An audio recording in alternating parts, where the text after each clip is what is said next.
Caraga Region 13 is a product of a dream and difficult experiences. Experiences like ang atong mga maestra, mga empleyado sa gobyerno, ang mga pribado nga mga dokumento sama sa passport, no? GSIS ug uban pa, ang atong mga katawhan kinahanglan mo adto sa Cagayan de Oro or sa Davao City or sa Cebu and Manila, no? So it was such a hassle, no? So when I found out that the budget of the national government and the services of the national government is through the regional offices. So mao kadto nga atong gipaningkamutan nga ma-separate ang atong rehiyon. Because previously ang Agusan del Norte, Agusan del Sur, Surigao del Norte, ang dakbayan sa Butuan, ug uban pang mga dakbayan, sakop kita sa Region 10 nga Cagayan de Oro ang sentro niini. Ang Surigao del Sur sakop sa Region 11 nga ang Davao City ang regional center niini. So hassle kaayo.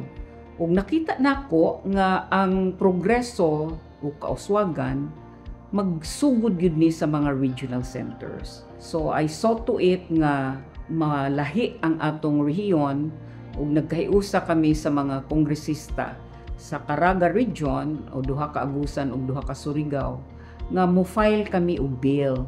So ang nahitabo, duha kami nga nag-file sa bill, no, sa House version, si Congressman Mario Sierra T of Surigao del Sur ug ako. Ang version ni Congressman T was to create the Northeastern Mindanao region ug walay iyang regional center.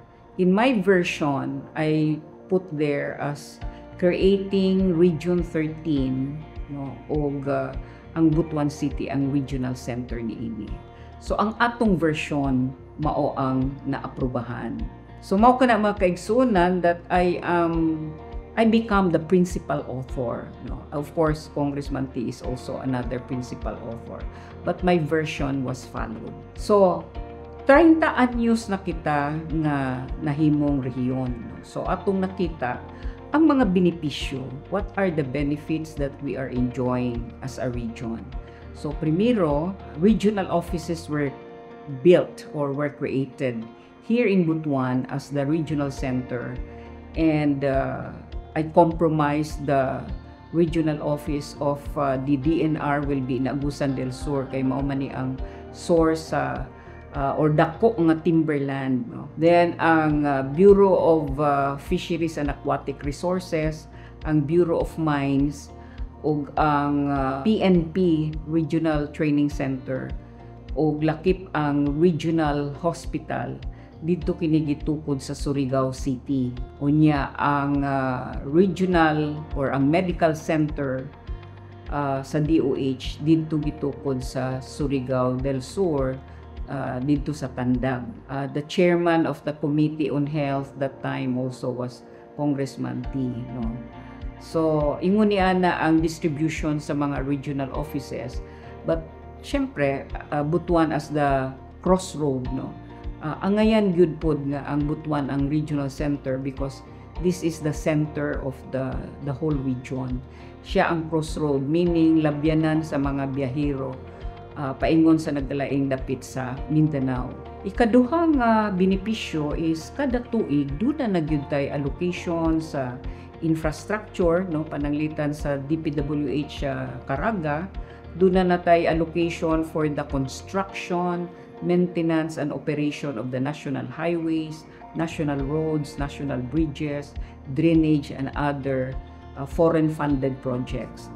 Same way, doon na natay regional budget allocation for medicines, for medical teams sa DOH, no?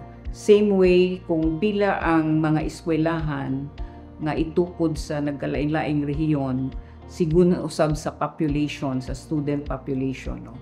Ana usab kanato dinhi sa Caraga region. Dinhi gitukod ang dagko nga mga bangko. So ang mga gagmay nga mga bangko sa tibuok Caraga dinhi dalhon ang ilang deposito sa atong mga dagkong bangko diri sa Butuan mao nga gitukuran usab kita og Bangko Sentral ng Pilipinas. Og makita nato dinhi ang dagkong mga mall, no?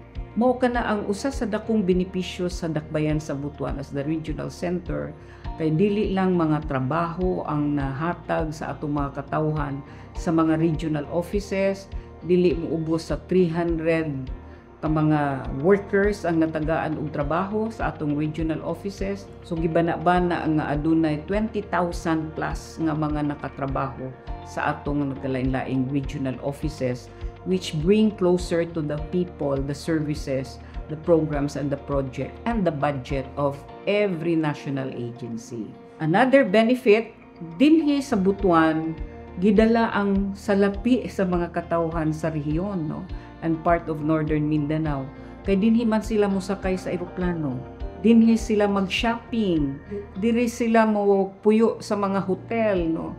Mukaon sa atong mga restaurants. Dinhi nila gigasto ang ilang salapi. So, mao na mga kaigsunan nga daghan ang benepisyo nga nakuha sa Dakbayan sa Butuan isip regional center. Ato paning mapadak-an, ato paning madungagan nga ma-motivate, ma-inspire ang atong mga negosyante, ang mga industriya, mga faktorya nga dinhi magtukod sa Dakbayan sa Butuan kay niya man padulong dinhi ang salapi sa katawhan sa Caraga. Through the Special Economic Zones Act, we hope to implement correctly and fully kining maong balaod sa pagdani sa mga industriya, mga faktorya sa tibuok kalibutan. These are mostly exporters. Diin ang ilang mga produkto nga dinhi nila i-produce, i-manufacture, ang ilang mga services sa IT BPOs, no? Dinhi usab nila ibutang sa Dakbayan sa Butuan, which is borderless, no? Walay limit kay ang ilang mga clients are global clients. So ato kining i-implementar sa insakto kining Special Economic Zones Act, di nahipatik gayud ang Dakbayan sa Butuan o probinsya sa Agusan del Norte nga usa sa primero nga mga Special Economic Zones of the Philippines. So mao kini ang tahas sa Bagong Butuan nga atong pangunahan puhon, dili negosyo sa mga lider kundi serbisyong tiunay aron pag-ugmad sa atong mga kayutaan ug paghatag og maayong panginabuhi ug kaugmaon sa atong mga katawhan. Kini ang inyong inahan sa Caraga ug sa Bagong Butuan. Charito Ching Plaza.